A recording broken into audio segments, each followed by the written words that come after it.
lighted the gates of heaven. The five of them hammered through the car doors and it bing, bing, bing. Its electronic voice desperately expunging. Doors are closing. Those fucking doors seemed like they never closed as four figures pimp walked into Addison's life like an unfed battalion, armed with lit green apple and wood incense wrapped in tinfoil and trucked down with linen H&M bags, the ones they used only for their collaboration with Miyake, overflowing with hazily printed DVD cases, bootleg copies of Cloud Atlas and Alex Cross. Yo, look at this Bernie Getz looking motherfucker, one shouted, pointing a fat fingerless gloved hand at Addison. He was a stocky little nub of a troll, hunchback sort of, and real black with water knees that gushed and globbed over his riding boots as he resold them with taped tire treads. They wore their pistachos tattooed with the Germs logo, some ripped and patched over with anarchy symbols, their faces covered by keffiyeh scarves and do-rags, and black and gold paisley handkerchiefs. Warren wore a fuzzy black area rug as a cape. He dip-dyed it and then spray-painted on golden onks through a shaking stencil made from dumpstered soy milk containers. Shards of the waxy red boxes flecked his neck. His eyes were obscured by a pair of black rubber goggles. He adorned in a double pink mohawk that blasted out of his brown skull like lasers. He spoke softly. Chill, Domo. Yo, Tam, why you always telling Domo to chill? Asked the girl. Tam rose, a cascade of small green and purple New Testament Bibles dribbling through the gaps in his area rug cape. Photocopied pamphlets from Sufi prophets poked generously out of his stitched-together scarf that he made with a repurposed shag carpet he decorated with plastic anti-theft sensors ripped from Fat Farm t-shirts that he'd stolen from Foreman Mills. As Tam stood in the middle of a subway car, Addison gripped his briefcase, slowly removing his earbuds, shaking wildly. When Tam reached into the abyss of his cape and pulled out a small hand drum, Addison flinched and the others laughed, nearly uncontrollably. Domo had dropped to his knees, clasping his heart, then his hands together, his eyes squinting in pain from laughter. Then Tam hit the drum. The train stopped. Passengers leapt from their seats. Some dove from the sliding doors, tearing their jackets in the process. Then Tam hit the drum. Passengers attempted to get on. An old Ukrainian man with a seeing eye dog. Two drunk black men in Flyers jerseys making up college fight songs for Division II teams they'd never heard of. A lady dressed pigeon-feathered head to toe, moccasin-encased toe, and free people in Anthology carrying a brown bag cradled in her arms like nest for her baguettes. Oh, the smell reminded Addison of his time in the Champs-Élysées in wonderful Paris. Now there was just the rank rust smell of vinegary pissed alleyways, the jostling of suits to and fro, and ding, ding, ding, and hum of elevators carting him off to one asbestos-laden conference room to the next, power-pointing and clicking his way to old age. Tam gently banged the drum. The doors slid closed and all of the people getting on at that stop weren't getting on at that stop. One of Tam's gangs, the long, lanky, weird Harold-looking motherfucker wearing his real daddy's blood-spurted army jacket, held up a fingerless spiked glove, the middle finger pressed to his lips,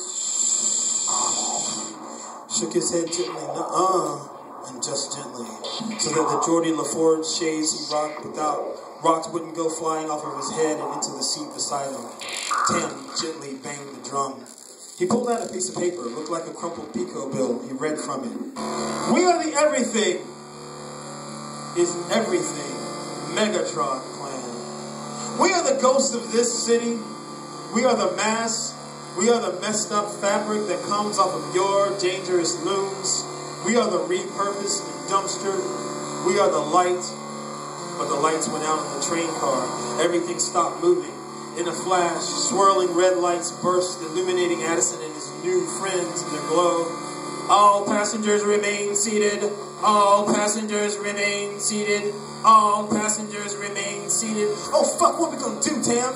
Weird Hell was asking, nearly exploding out of his sleeveless Givenchy vest he traded a jar of embalmed ears of McCarthy-era whistleblowers for. When Tam walked over to Addison, their faces aglow with siren, the thrum of boots echoing from car to car, the rattle of machine gun fire, sparks. The gang was freaking out, grabbing their knives, clutching baseball bats with spikes in the end of them, and no, they weren't a gang. They were a shroud, a thick blanket of blackness that covered the city, that poured through its streets, through its streets nights like a tar suit, blending into the asphalt and shadows. They'd wear pink ribbony things, tie up mayors and vogue at Senate hearings. They'd broken onto the set of a cable access show and turned the black Israelites' cue cards upside down. They'd forced Spencer Hawes at gunpoint into carrying their vinyl crates at a warehouse party in Fishtown. Made him a duct tape mask he'd wear to dance in every time they played something from Equimini. But right then, their only show of force in the face of encroaching stormtroopers was Tam grabbing Edison by his shirt collar and chucking him through a window. They watched Addison's papers flying out of his backpack, leaving a vaporous trail as he streaked behind them. Warning, hull breach. Warning, hull breach. A violent kick, another, and the connecting door was kicked open. Armed men in high-tech night vision gear rushed in. They scanned the entire car but found nothing but an iPod playing its only NXS song, lying in heaping shards of glass, surrounded by tax forms and copies of Awake magazine with mustaches and dicks drawn on all of the faces of the God-fearing citizens of its world. Act 2. Addison Cowley lived in a dungeness, uninsulated apartment building at 53rd and Chestnut Streets. There he watered his garden. He collected fishing gear because he read a story by Michael Keaton about fishing. Addison hadn't hoped to actually ever fish. He would go to tackle shops and prick his fingers in the feathery lures, just so he'd overhear snatches of conversation about bait in hopes of using the bits of them in the article about fishing. But on his way home from the office, he wrapped himself up in his suit jacket and walked briskly out of the 52nd Street subway portal and into the dank air. His neighbor, Jenna, who he'd never seen in 3 months of living there, pulled him into the alleyway and grabbed his dick. They kicked over an empty 40 bottle and stumbled around together in the hallway. Jenna showed him her Facebook page that day. Jenna, not trying to play with the bitch Wellwood, explained every nook and cranny of her timeline to him, almost in a slow, lifted tone, with an aura of a guru enlightened a pupil. She masterfully navigated the page, liking any status with a curse word, liking any picture of men holding guns, liking any meme with a Christian theme. Jenna, after all, wasn't perfect, just saved. In the middle of rolling a blunt, she apologized for grabbing his crotch. When she lit it, she heard a crash outside of a window. A woman was sharpening a blade on a lathe. She wore a full hazmat suit with a welder's mask that was adorned with the Louis Vuitton checkered logo. But Jenna tore open the window and yelled, "Hey! Hey! Hey!" The woman stopped sharpening her blade, sparks flying. She pulled back her welder's mask and revealed a toothless grin and spotty hair like felt wires. "What, bitch?" Jenna just stared at her. She rolled her eyes and closed the window. The woman in the suit continued to sharpen and grind the blade. A group of 3-year-olds in Pampers they'd sewn for themselves from scrapes of fabric came by on tricycles, pedaling through the rain of sparks, sometimes grabbing at them as if they were lightning bugs. But Jenna returned to her desktop computer with the sneer she typed. "These chicks on my block got me chopped.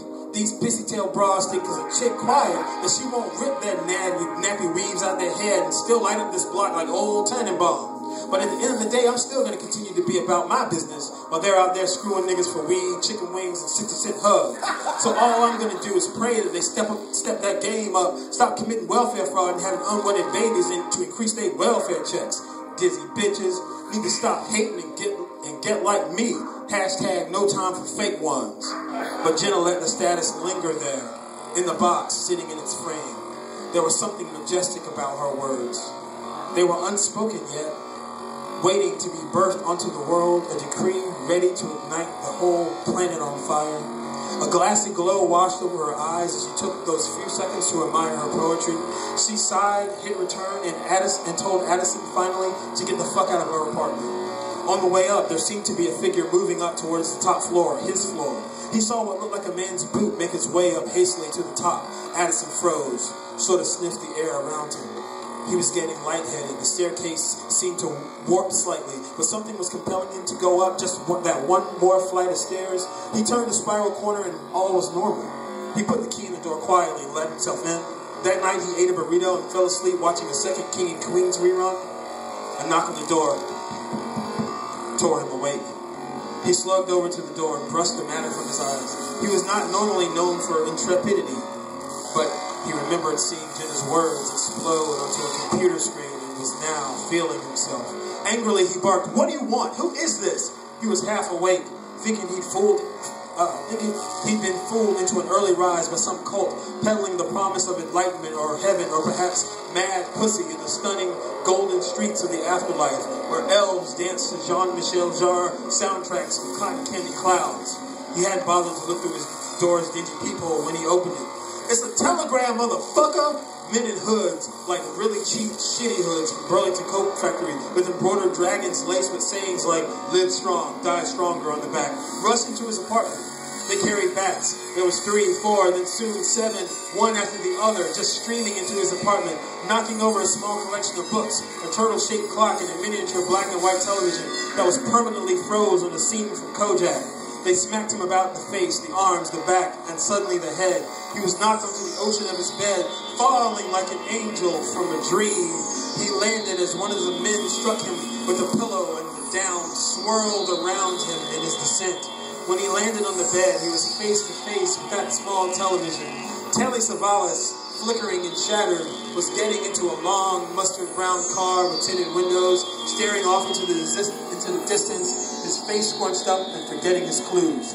Addison ripped awake. He was covered in sweat, heaving. A sliver of light from the street lamp shone in the streets, peeking through his curtain. His cable remote was resting on his chest. The glow from the television buoyed images of Kevin Trudeau's purple suit around the room. Everything was normal, nothing damaged or stolen. It was a dream, he thought. No Taco Bell before bedtime. No hanging out with the building meth addict before bedtime. He splashed water on his face in the bathroom, not turning on the light. There was just the thin rays from the TV screen beaming into the open door. He looked in the mirror. There was a small object, creature, moving behind him. Something sort of shifting like a body under a tarp. It was way off in the distance, it seemed. Through the bathroom, though the bathroom was smaller than his boss's office at work. Panicked, he turned around. Nothing was there. He looked again, and the object seemed to be moving closer and faster. He looked behind himself, again nothing. Then back in the mirror, and he could see the form of a pudgy man bounding towards him. When it looked like it was nearly 5 feet in back of him, he could see it was clearly a slumped-over man, about 5'8", troll-like, with rich brown skin, tattered and patchy, oil-stained clothing, rubber gloves, and wearing a gas mask. Addison wanted to scream. How the fuck was this happening? As the man approached faster, he held out his arms as if reaching for the back of Addison's head. Addison put his face in the water again, splashing and muttering to himself. He looked in the mirror again. The man was not there. He stared at the mirror, began to cry. Slowly, he pulled himself up, feeling the warmth of the salty liquid pooling up on his face. He managed to make it out into the living room. Domo was sitting on his couch, holding a gas mask in his lap. Domo is in the garden, suspended by vines snaking up his neck over his body, around his legs. His eyes are closed shut by thick pats of moss. I slowly make my way over the lush thicket. I stop in the middle. Each step I take, a lotus appears behind me. Small bursts of color and humming rainbows. I stare at Domo's naked body swaying in the brilliant sun. I'm on top of a roof, covered by a translucent green dome. Ah, there are pixies flittering high. I follow the trail of glowing dust. For a second, I spiral into candy-coated madness. In that second, just floating against a rainbow backdrop, aloft in pyrospace, unicorns and tree pirates and Mennonite trolls, I make my way back. I've got a job to do. I drop my friend Harry bag, pull out a pen and a pad and wait. A side door opens and Addison walks in. He is cold, scarred up, naked. There's a stout white man behind him in blue jeans and a raglan t-shirt with the pinball game decal on it. Beautiful ruby red lips and the sweetly sad eyes and jet black hair. He gently nudges Addison forward. When the man pulls out a metal rod and inserts it into Addison's anus, then pulls 2 wires from that rod and plugs them into Addison's eyes. The man walks over to a small generator, flips a switch, and with a thunderous roar, it clicks on. A luminous disc appears under Addison's feet and raises him off the grass. The heavy-set white man puts 2 fingers to his own forehead in a half salute, pats the generator and starts to leave, but as he turns to exit, he looks towards me and says, Hey, I thought this story was about Tam. I stare at him for a second. Domo's body slowly sways in the vines. I shrug. Addison is hovering over us on a disc of light. I smile. When the man leaves, I am there still at the center of the domed garden. The bodies before me are husked, floating templates in the crisp air. I am not alone. I am here with ravenous werewolves that take children from their bunk beds at night. I am here with radioactive space gnomes at 3 a.m. playing Chinese checkers and drinking clear Pepsi One and throwing the cans at the alligator sharks. I am smashing hotel windows and tilting over donut kiosks at the Wawa with the ghost of Audre Lorde. I write the following sentence on his page. I cannot die. I have a backstory. Addison is sitting in a cafe on Columbus Boulevard, struggling over the last 3 words of a Scientologist crossword puzzle. Domo is wearing a dress, driving a cab, picking up songs in his head about the ocean. Jenna, the sister of a presidential hopeful, is stealing Arizona tea from Chinese bodega. Weird Harold is baking a pie filled with a lightsaber and hastily written pamphlets on the intersection of the Freedom Rides and the 80s Italian discotheque architecture to be mailed to Mamiya Abu-Jamal. Tam is beating a drum. Addison is using a harpsichord, old AOL startup disc, and printouts from Susan Powder's live journal to train hamsters to grind espresso. Domo is skateboarding backwards in a Lost Public Enemy video, warning the youth about cell phone cancer. Jenna is making love to a woman wearing a Louis Vuitton hazmat suit. Weird Harold is crumping to Arcade Fire acapellas in front of Bill O'Reilly's teleprompter. Tam is beating a drum. Tam is beating a drum. Tam is beating a drum. Yes, sir. All right, thanks a lot, people. Yeah! I didn't realize that was going to be kind of long, but thank you for sitting through that and enjoying that piece. Yes, Tam, keep beating the drum, guys. I'm with the Laser Life Collective. Find us on Facebook. Check out the Metro Polarity Table if you're into sci-fi and want to contribute to a really awesome anthology. Thank you, Rashida, for putting this on. This is absolutely beautiful. Everybody rules. Shane. Give it up to Shane Jenkins, Raised by Wolves, my soundtrack man. Thank you, guys. Keep beating the drum.